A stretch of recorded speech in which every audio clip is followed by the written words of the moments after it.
Hi, I'm Dr. Naveen, Academic Director and Faculty at UPSC Medico. It's a known fact that optional scores are vital in securing top ranks in UPSC Civil Service examination. If you have chosen medical sciences as your optional, if you're confused where to start and how to strategize, here I am making this video to help you out. How to start, what should be your strategy, what are the tips for success. I'll also be sharing the topper strategy in this video. So do watch till the end.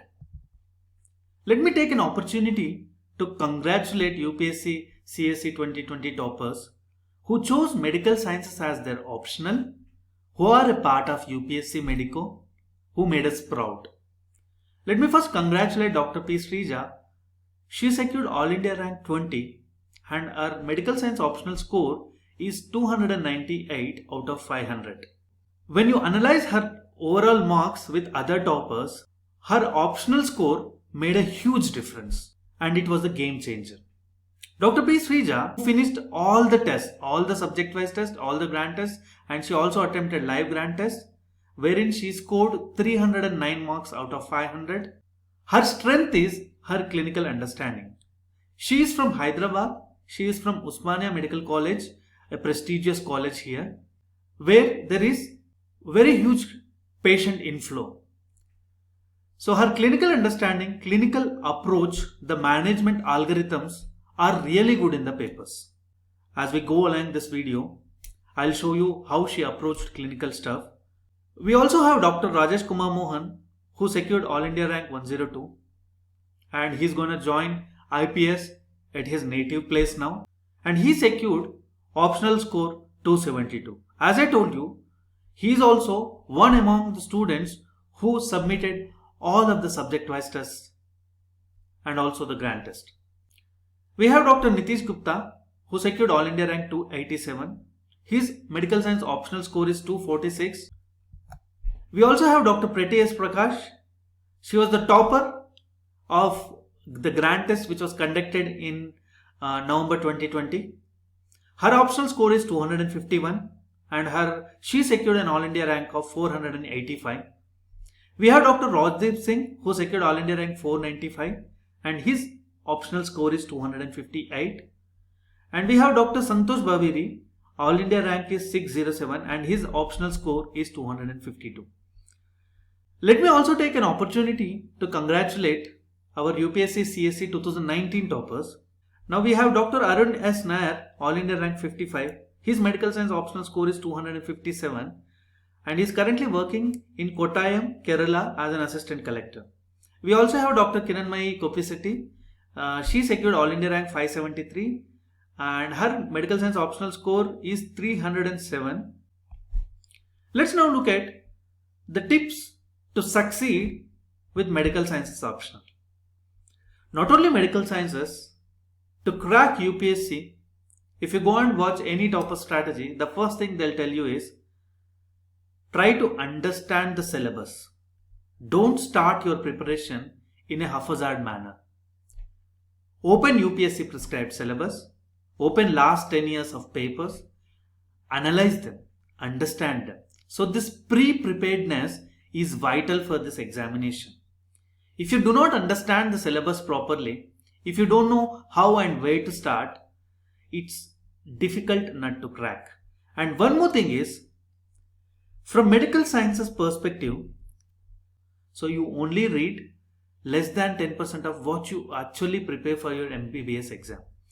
I had seen a big myth that the syllabus is vast. Syllabus is actually not vast. If you understand the syllabus properly, then you will realize that this syllabus can be finished within a span of 2 to 3 months if you spend proper amount of time and if you understand the syllabus properly. So this pre-preparedness is vital and it is a very good tip to crack this exam. For example, if you look at the chapter joints from anatomy, just look at the previous year questions. From the joints perspective, you have to read hip joint, knee joint and shoulder joint. Don't go for any other joint in the body. And in the hip, knee and shoulder joint, in 2015, 95, 99, 2014, 2019, there were questions on knee joint. Similarly, to 97, 2016, 2018, the questions on hip joint. And similarly, there were questions on shoulder joint from 2012 to 2020. Every year, one or other the hip joint is asked in the exam. So you are going to get 15 to 20 marks straight away out of your 500 if you prepare this small little topic. So this comes only after analyzing what is the syllabus, what are all the previous questions which were asked. So these screenshots are taken from the focus guide 21-22, which includes questions up to 2020. Download it from the link, analyze it. It's a free focus guide. Just go through it and hold it tight. This is like a pillar for your preparation from medical science perspective. Read it thoroughly 2 times, 3 times, 4 times. Try to understand each subject. Definitely in the future, I'm going to make videos in a subject-wise manner just to let you know how to approach each subject individually. Because medical science is a mix of 13 subjects together. It's a mix of 13 subjects together. Now you see, paper 1 includes anat, physio and biochemistry. That is section A. Paper 1 section B includes path, pharma, micro and forensic. Among these, high scoring subjects are biochemistry, vitamins, minerals, organ function test, and we have tools in biochemistry. What are the tools in biochemistry? The PCR1, RFLP1, enzyme immunoassays. So there are different tools which are used in biochemistry. They will not ask you biochemical reactions. There are no questions from glycolysis, glycogenogenesis. So the metabolic cycles are not covered, are not asked in biochemistry exam. So biochemistry is a very good scoring subject. Similarly, you take micro. There are only 9 microorganisms which are given in the syllabus. Salmonella, Shigella, we have Cryptococcus, and we have few viruses, HIV, herpes simplex virus.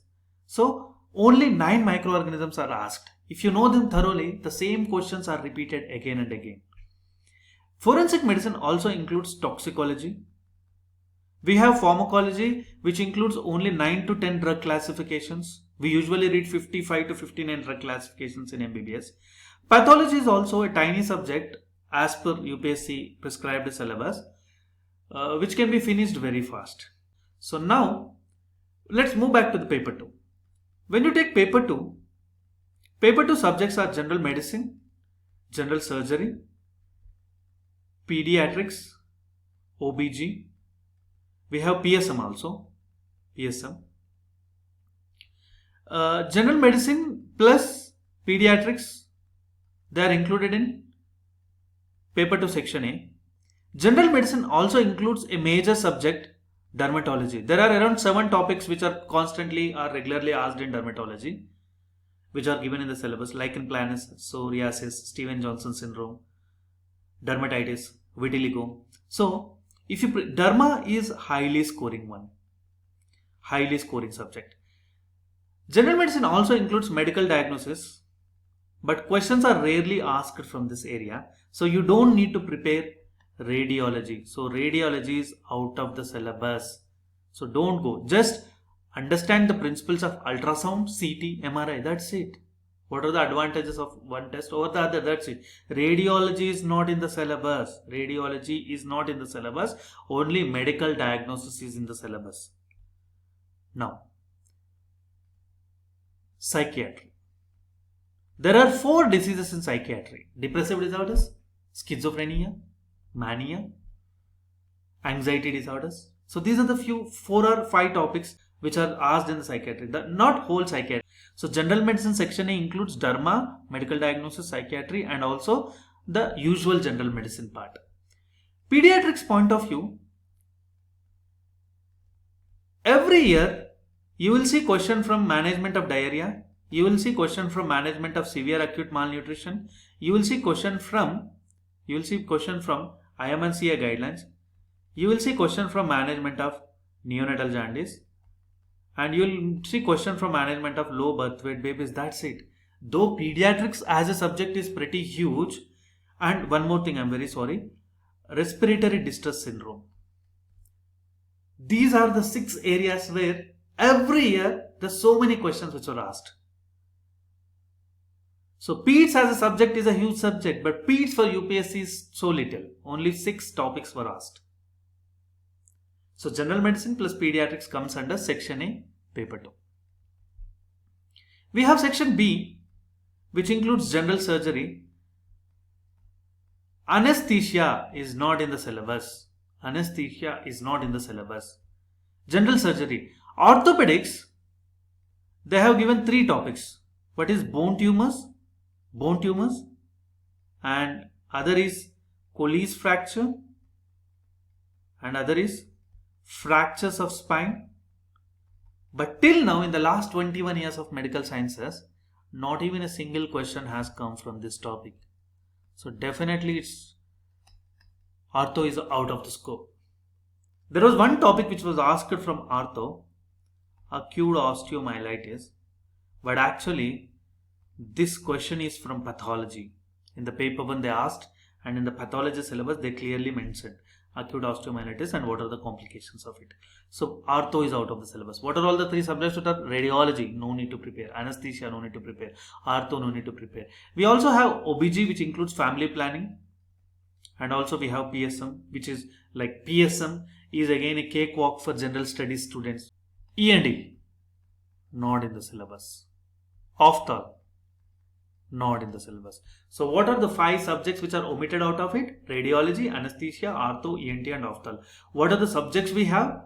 We have anat, physio, biochemistry, path, microbiology, forensic medicine, includes toxicology, and pharmacology. Path, micro, forensic medicine, pharmacology. 7 subjects were over.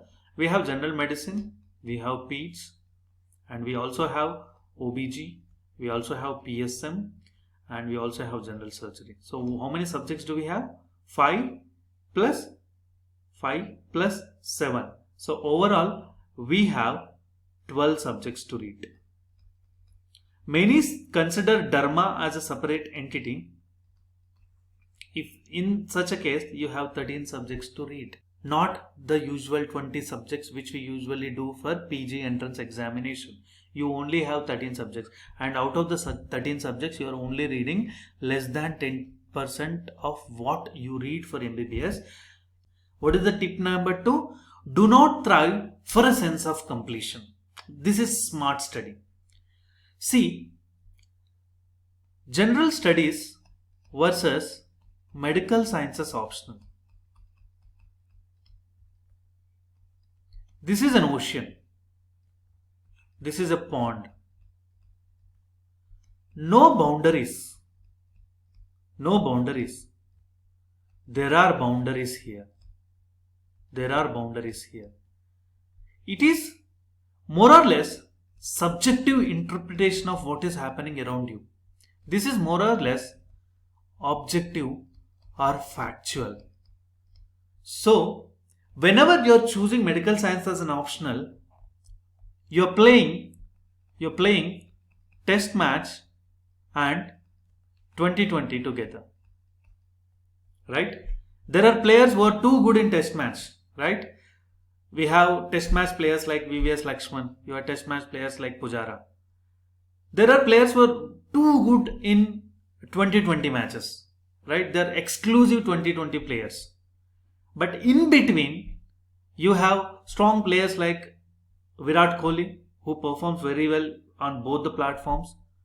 You also have Rishabh Pant, who is doing really well nowadays. If you know cricket, you will understand what I am trying to tell you. The logic here is, you have to switch between the formats. You have to switch between the formats. What is the major advantage of optional? There are boundaries. You can finish off what to be read. But medical science optional syllabus has boundaries. medicine itself is an ocean. If you fail to differentiate the whole medicine from MS optional syllabus, you find it very hard to finish. You will find it very vast in nature. So differentiate medicine as a ocean from medical science optional as a pond. Stick to the syllabus. Don't thrive for sense of completion. What is that? For example, in the syllabus guide, they have given upper limb from anatomy as in the syllabus, but they clearly mentioned the applied anatomy aspects including blood and nerve supply of upper limb and lower limb. This is the syllabus. What is the UPSC syllabus guide says? You have to read applied anatomical aspects, which includes blood supply and nerve supply of both upper limb and lower limb. What I am trying to convey here, they are asking you to read blood supply and nerve supply. But if you think logically, for example, you are an orthopedician. People come with nerve injuries with regards to upper limb. We all know brachial plexus injuries or carpal tunnel syndrome is like the common clinical scenarios with which a patient presents to an orthopedician with regards to upper limb injuries. So what I am trying to convey here is nerve injuries are common in upper limb. That too brachial plexus. Come back to the lower limb. In the lower limb, a patient comes with either gangrene or patient comes either with varicose veins, and very rarely patient will come with sciatica or sciatic-like pain. Now, if you are given a chance, if you are smart enough to understand this fact, you will never read blood supply of upper limb. You will be least bothered about the nerve supply of lower limb. But you should be well prepared with the nerve supply of the upper limb, and you also should be well prepared with the blood supply of the lower limb, because those are the common clinical conditions. If I am an examiner, if I want to give you a question from upper limb, the first thing where my brain goes is brachial plexus. See, 2015, what is the distribution of ulnar hand? Carpal tunnel syndrome. What happens if the radial nerve injury? What is the write a brief note on ulnar nerve. What is Erb's palsy in 2020? What are the causes? You have to differentiate Erb's palsy from Klumpke's palsy. Right? Next is, when you go to lower limb, what is the arterial supply to head and neck of femur? Because fracture of the neck of the femur is a common condition, right, in osteoporotic females and males in orthopedic practice. So applied aspects. What is the venous drainage of the lower limb and its applied anatomy? Varicose veins. We know how important it is from general surgery aspects, right? And also, as I told you, nerve supply of the foot. What is the dermatome? What are the dermatomes of a lower limb? The nerve supply part. What is sciatica? Okay. But now look at this. Classify arches of foot. Enumerate the palmar spaces of hand.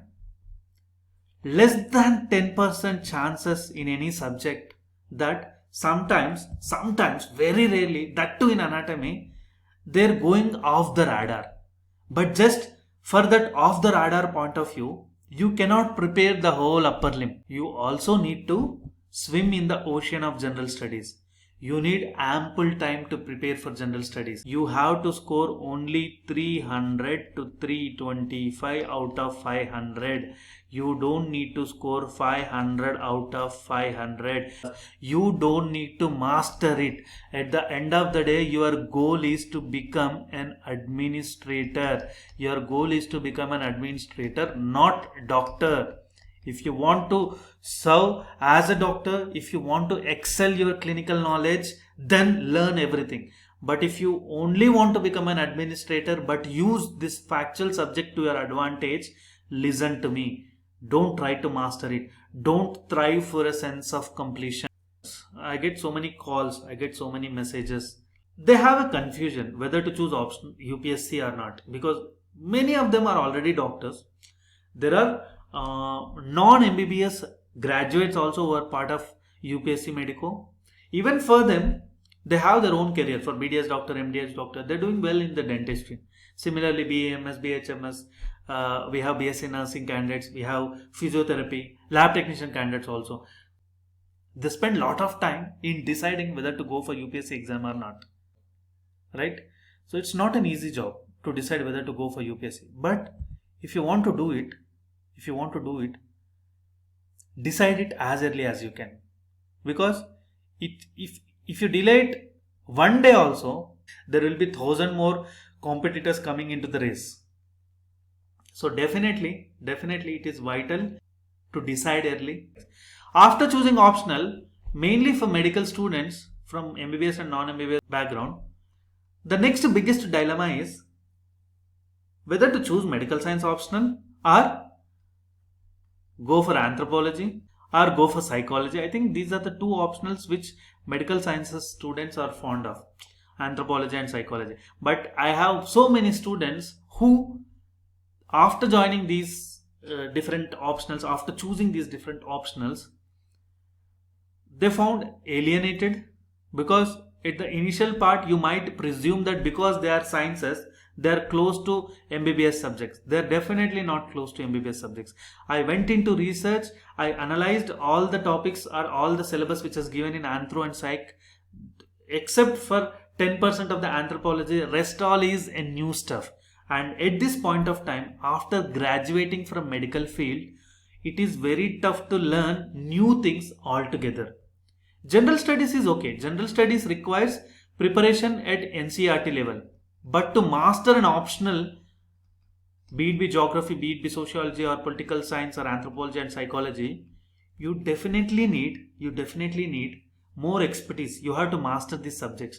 To master these subjects, you might need to spend extra time, more time than the usual 3 months. So now the biggest problem here is, if you leave them in between, if you're biased, if you're confused, then it becomes very tough. You are a medical student, you are a medical graduate from either MBBS or non background. You have medicine in your genes. Okay? I say better to deal with devil which you know. Okay? You know medicine. Even if a bouncer question comes, you can at least answer 40 to 50% if you don't know anything about any topic in medicine. It's a cakewalk for you. But choosing a different optional altogether, getting deviated completely from medicine, this heart of medicine will always haunt you, because by genes you are a doctor, or by genes you are a medical graduate from the medical field, non-MBBS field. The biggest problem here is you will be in dilemma, you will be confusion forever. So my intention is, if you're choosing optional, if you're from medical background, choose medical science optional and stick to it. And it is possible, because many doctors, practical results, you can see it on the paper, you can see it on the web. That's so many doctors who are doing very well in with medical sciences optional. The next biggest question is whether to do it without coaching or with coaching. Not only for medical sciences, even for general studies also, there's so much of dilemma. My statement here is, you can crack UPSC without coaching. You can crack UPSC without coaching. But problem is time. It took us 2.5 years for 9-member faculty at UPSC Medico to design UPSC Medico notes for you. Because we refer all the standard textbooks, because sometimes you take obstetrics and gynecology. Nowadays I am not finding any answer from either Shaw textbook, or some of the answers, or Mudaliar and Menon, which I used to read for my MBBS. I am only getting answer from Williams Obstetrics or other standard textbooks. Now the problem is, I can't ask you to go and open Williams Obstetrics textbook, right? Because that is time consuming. If you haven't joined any coaching, most of your time goes into designing your own notes. I think you can save that time with a ready-mode notes and spend that into GS, because GS is an ocean. Joining a coaching institute will definitely save your time. Without coaching, you might crack it after 2 years. But from 1 year to 2 years, there is new competition. 5 lakh plus students are adding up to it. In general, overall, the aspirants who are going to give the exam, there will be a new load of 5 lakh students who are with fresh minds coming up. Second thing is, this is an era of information or data. Within 1 year of time, from June to June is the calendar year for the UPSC. Whatever current affair happens, whatever happens with medicine, whatever is there, it is more than enough for them to frame questions. It is more than enough for them to come up with good questions, come up with prelims questions. So In the era of information and data, there's so much of data. If you miss your train by 1 year, if you go to second attempt, you have to reaccumulate all this stuff. On top of it, you have to rememorize the old stuff. So reaccumulation and rememorization becomes tough. As it becomes third year, there will be so much to learn again. I'm not saying that it is not possible, it's a burden. That's the reason of late in the recent past I am seeing people with first attempt or rarely second attempt are performing really well. I could see just with first attempt, take Srija, just with first attempt they're doing wonderful. Because they're fresh, within a stipulated time they're finishing off everything. Within that data they're least confused, they're going pretty fresh. So this is not to discourage people who are giving it for third or fourth attempt. I'm only letting you know that in the era of information there is so much information to grasp. As the years pass by, it becomes very tough. It becomes very tough, I'm telling you. So that is the sole reason. Go for coaching which is giving you ready-made notes, pre-recorded videos, concised videos, smart videos, so that you can finish off syllabus within time and you are up for the exam. If you don't do that, if you're okay, if you want to make your own notes, if you do it in 1 year, I really appreciate your efforts. Even after joining, I could see people are not even watching videos for at least 7 to 10 days. They're wasting a lot of time. Let me tell you, if you ask me, sir, when to start? Start yesterday. If you delay 1 day, the new competition is adding up to the pool. When you're managing time, go with 7:3 formula. Total UPSC marks is 2025 and toppers they get in the range of 1000 out of 2025 and they score only almost nearly 50% marks. This is how they are scored. If you get 1000, you will be in top 100 or top 50 at least. Now out of this 2025, many of you are aware that 275 is for the personality test. The remaining marks, mains, theory exam, you're going to score 1750 is the score, the total. And optional is for 500 marks out of it. So when you take a percentage of optional over mains, it comes around 28.3%. It's almost 30% is optional, 70% is mains. Now, if you don't spend much time, for example, if your preparation is for 10 hours, in a day, I am telling you, if you don't spend 7 hours for general studies and 3 hours per optional, you're actually ignoring or neglecting your optional, which is vital, because optional has 30% weightage in the mains. Optional is scoring, optional is rank deciding. So if you are preparing for 10 months, dedicate 7 months for general studies, dedicate 3 months for optional. Medical science also, you should finish in a 3 months of time, the first reading part. But what to do for the rest of the 12 months? For example, if you're doing it for 12 months also, if you're doing, let's take it as 10 months just to avoid confusion. 7 months total, you're doing general studies, 3 months you're doing optional. Get rid of optional headache. For the first part of the preparation, the first 3 months, finish off your optional.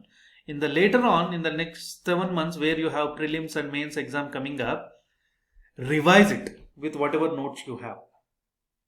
Write test series. Okay, write test series. That is vital. So optional is vital. Go with 7:3 formula. See how much she scored?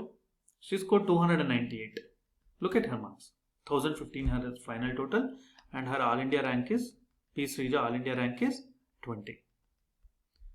Now we also have our other student Rajesh Kumar Mohan. His total score is 984. Look at his optional score. He scored 272. All India rank 102. Right? And look at Arun S. Nair, 2019 topper. He scored 1010. Okay? His performance is too good in general studies and also he scored almost 250 plus. Target 250 plus to get into civil services. And target 300 plus if you want top 50. What is that? Target 250 plus if you want to get into civil service, if you're okay with IAS, IPS or not. But if you want top rank, top 10, top 20, top 50, always target for 300. Rehana Bashir, look at her optional scores. She scored 305. Okay, she scored 305. And her grand total is 1000. Now we also have Nitish Gupta, who is our other ranker in the range of All India rank 250 plus, I think. He scored 240 plus marks. Never ever ignore or neglect an optional. Optional scores are very important. Give due ample priority and preference to the optional. We also have the marks score sheet of Prettias Prakash. Okay, she scored 485, All India rank 485, and she scored 251 in optional. And we also have other student, Dr. Santosh Baviri. He scored around 250 plus, I think. Yeah, 252. So please aim for 250 plus if you want to get into the final list and get into civil services. Okay, so these are all the marks I wanted to show you. So optional is vital, score 250 plus, and it can be achieved. See, so many doctors have done it. Important. Tip number 5, put your pen on paper.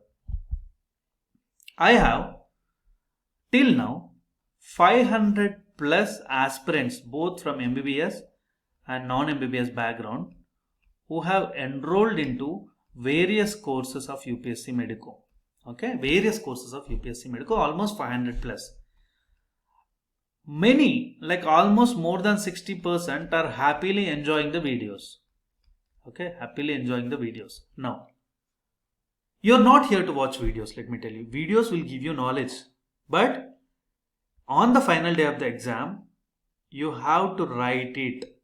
It's a theory-based exam. Only nearly 40% people are submitting their test papers. Okay, finish off the videos as early as you can. Write tests, put your pen on paper. Answer writing is an art. You have to practice it. Don't wait for completion of the syllabus. Don't wait to complete all the videos. Once you finish off a subject, write subject-wise tests. You go and talk to any UPSC topper. The first thing they'll tell you is practice answer writing. Answer writing is an art. You have to master it by the time you write your mains. Okay, start your answer writing from today itself after watching this video. Very important tip. And why Dr. Srija is successful? Because she has submitted all the subject-wise tests. Look at her marks, almost in the range of 300 out of 500. If it is for 250, she scored 146 in microbiology. Her clinical stuff is good. She followed all the advices given in the analysis. See, she scored in path and forensics, she scored 164 out of 250. She's in the pharmacology, she scored 149.5 out of 250. In the anatomy and physiology subject-wise test, she scored 153. In general medicine subject-wise test, she scored almost 150 out of 250. Biochemistry and PEDS, she scored 160 out of 250. OBG 186 out of 250 and 146 out of 250 in general surgery and preventive. She covered all the subject-wise tests. She followed all the advices given. That is the one of the predominant reason she was able to perform really well. You know, it is very tough to open a test paper and start writing it for 3 hours. But if you don't cross this hard path, it is impossible to crack. Okay, there is no shortcut to success, and there is no replacement for hard work. And she also attempted grand test. Very important. In the recent 2020 grand test, she is in the top 3 and she almost scored 310 marks, and her final score is 298, right? 298 out of 500. See, you have to attempt all the tests. You have to be a part of grand tests. You have to be a part of subject-wise tests. Wherever there is an opportunity, put pen on paper. Please, this is very important. Now, this is a lengthy process, UPSC preparation. You need emotional stability. There will be so many people coming into your brain. All the toppers, what they do? They're obedient, they're disciplined, they do daily answer writing, they're proficient, they develop good communication skills, right? So these are all the usual qualities you have to take. And one more important quality you should take from any topper is maintaining an emotional stability. I had seen doctors who are giving it for third attempt, fourth attempt, but they still have that same zeal towards achieving UPSC. It's very important when you're preparing for an exam, you should think like an aspirant. You have an exam, you have to be in top 10, you have to achieve it. So you have to maintain that emotional stability.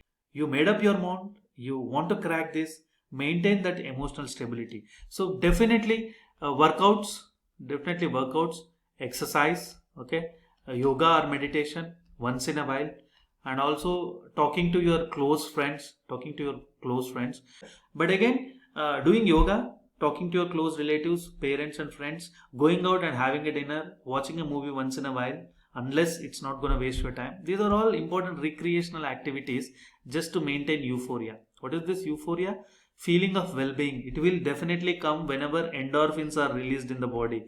When the endorphins will release when you smile, when you laugh, when you are happy, when you're eating outside, when you're having proper food, tasty food. Okay, and also I could say the most sweetest endorphin will be released once you achieve what you wanted to do. So goal achievement, like once you tick your goal, that will definitely make you feel good and endorphins will be released. That's the reason if your goal is to get top 10, this is your final goal. But in between, on a daily basis, on a hourly basis, make sure that you have your own goals. Once you finish off them, so day 23, I have to finish topic 1, 2, 3, 4. I have to watch this video current affairs. I have to finish this test. So when you do this, when you tick this, okay, start self-appreciating yourself. Long-term goals are different from short-term goals. You need daily basis goals to get this emotional stability and to maintain this euphoric levels. Okay, this is my tip number 6 for you. Tip number 7, you need to have a right strategy, right? Because when you're starting on day 1, you should have the complete strategy till you finish off your exam. You need a right strategy. Okay, discipline is the key. Once you frame up your strategy, you have to follow it. So I'm giving preparation strategy for 2022, the upcoming batch, right? So for example, if you're starting your preparation in October, okay, you have November, December, June. I think June 5th, 2022 is prelims. September, I think they'll give 100 days in between, right? 30. So September probably 16th is the mains, I think. Okay, September 16th is the mains. Now, overall, if you're starting today, like in October 1st, you will have 11 months solid time for preparation. Okay, overall for everything. Now, I'm only giving you strategy for optional, that to medical sciences. In our video course, we have around 150 hours of videos of all the subjects. Okay, and we also give you the notes. If you're following UPSC Medico, try to finish off 1, 2, 3. Try to finish these material, that is notes plus videos, the first reading. I'll call it as the first reading because being the factual stuff, you tend to forget. So you need multiple revisions for this. A strong, solid, basic foundation, that is first reading for the next 3 months. October to November, November to December, December to January. At any cost, finish off complete stuff. Okay, finish off complete stuff. Now, this is only true for people who are serious about September 16, 2022.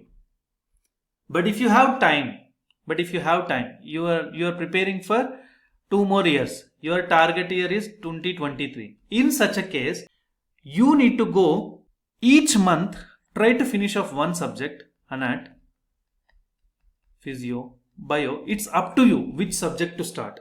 If you are good at paper 1, go for paper 2 because paper 2 is clinical subject. When you start paper 2 first, clinical concepts can be retained for long. these factual subjects from paper 1 like anat, physio, bio, you can do them at later time, right? So this is very important. Start on a monthly basis if you have time, on a monthly basis. Parallelly finish off subject wise tests. Do a subject, finish off subject wise test. Do a subject, finish off subject wise test. So if you have 2 years of time, but if you only have this 11 months of time, you're serious about 2022, try to finish off whole optional in first 3 months so that the optional headache is out of your brain. Choose subjects as per your wish, but after that, in the January, February, finish off 3 subject wise tests. From February to March, finish off 3 more subject wise tests. From March to April, slowly finish off 2 more subject wise tests, because we have 8 subject wise tests which cover all these 11 to 13 subjects. Now from April to May, May to June, I think you definitely need time to focus more on prelims. Okay, don't worry about GS. When you're doing all these things, for all these 11 months, you're following 7:3 formula. For example, you have to finish 150 hours in 90 days. That means in a day, you only need to prepare about 1.5 hours. 1.5 hours per day. Even if you give for medical science optional, within 3 months, you can happily finish off medical science, right? Along with the notes. But if you have time, don't rush, because learn slowly, take your time.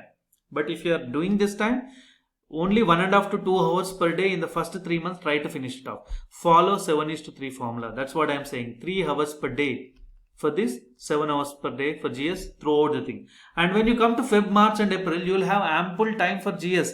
You only have to do subject wise tests. You have model answers. You can read them. You have discussion videos. You can watch them if you want to. By this time, you already have notes which is given by UPSC Medico. You can just revise it. So happily, your headache of optional is gone by January. But once post prelims, the next 30 days is for grand tests. You have 2 flexible grand tests and 1 live grand test which happens at this point of time.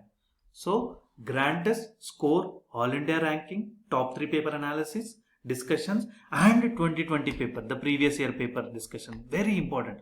All these things will be happening in June to July period. And from July to August to September, what you have to do? You have to focus again on GS subjects, and after the main, there will be 5 to 6 days of time for optional. I think they will give you 5 to 6 days. In that 5 to 6 days, you have to have a short revision material or notes or whatever you want to do in the last end point. You should have it in handy so that you can revise and go to the exam. Now let's also look into some of the myths which are surrounding this optional preparation. As you can observe, last 5 years of papers, when I see PEDS paper or when I see obstetrics paper or OBG gynecology, they are more social, like social pediatrics questions, social obstetrics questions, maternal mortality, maternal nutrition, national health programs related to the pregnancy. Similar way, pediatric SNCU setups, what are all the pediatric formulations, pediatric nutrition, pediatric immunization. So they are only focusing on social pediatrics and social obstetrics. So even PSM is there. It has got its own weightage. Plus even PEDS and OBG are becoming more social. That means even when you are answering clinical questions, you need to have preventive approach. For example, if you are writing dengue management, they need NVBDCP, that is National Vector-Borne Disease Control Program guidelines. They don't need guidelines from either Harrison or they don't need guidelines either from OPGUI. They want national health guidelines of management. They are more in the lines of preventive approach or public health or public social health. So this is very important. So preventive approach is important, not curative. There's so much of fuzz around or so much of confusion around students. Whatever is the question, whatever is the structure of the question, they are asking it from within the syllabus. You can say dermatitis question. There is so many questions from contact dermatitis. Once they say henna, once they say hair dye, a patient so and so hair presented with but the final topic is dermatitis, contact dermatitis. We did discuss contact. In a similar way, psoriasis, they'll give clinical pictures. In similar way, there are other clinical conditions, myocardial infarction, patient present with acute severe breathlessness. Similar way, dehydration, patient with loose stool, sunken eyes, skin pinch which is not going back. All these kinds of questions though they are framed differently, the topic is same within the syllabus. So don't worry about clinicality. That if you're not doing good clinically also, don't worry, you can master factual subjects. Okay, so that's the second myth I want to bust. And third thing is syllabus versus out of syllabus. Less than 1% out of syllabus, that too it's not out of syllabus. If you analyze it properly, it is somewhere around related to one of the other topic in one of the other subjects. It's a kind of integrated questions which they are asking. Okay, they'll never go out of syllabus. UPSC will never ask questions out of the syllabus.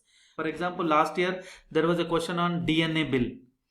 People were saying that it's an out of syllabus. No, it's not. DNA fingerprinting is in the syllabus of forensic medicine. It's clearly given. When I say DNA fingerprinting, human genomics, DNA related stuff, okay, DNA bank, DNA bill are the important topics, right? So though it is a bit trendy question or current affair related question, it is still within the syllabus. It is still within the syllabus. Okay, so this is very important. Course for this upcoming 2022 exam with 2 years access in a long run, you'll have video course with 150 hours of videos, and you also have test series which includes 8 subject wise tests, 2 grand tests and 2 live grand tests, wherein you will get all India ranking. You will be competing with the regular competition, and you also have 2020 paper analysis. I'll be sharing link in the description. Go through it, check the course curriculum. If you think that it's going to help you out, join the course. I'll be your mentor. Even if there is a change within the purview of the syllabus, we'll definitely update you. We'll share new handouts with you once you're part of our course. In the description, I'm also giving you a focus guide. Please download it, go through it. So thank you so much for listening to it. All the best. And remember this golden word, okay? It is possible.